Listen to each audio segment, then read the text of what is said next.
How to use a Shein gift card. Now, if you want to use a Shein gift card, what you're going to be doing is you're going to come over to Shein, okay? And once you're over here, what you're going to do is you're obviously going to go ahead, choose your product, and add it to cart.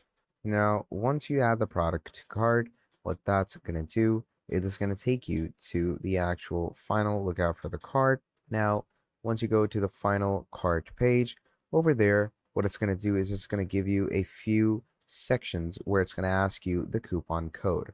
Okay, and in that coupon code section, what you're going to want to do is you're going to add the actual gift card. So let me show you what it looks like.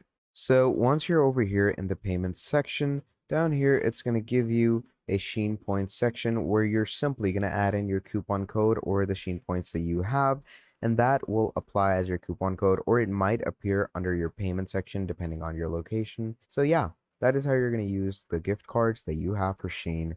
Thank you for watching, and I'll see all of you in the next video. Goodbye.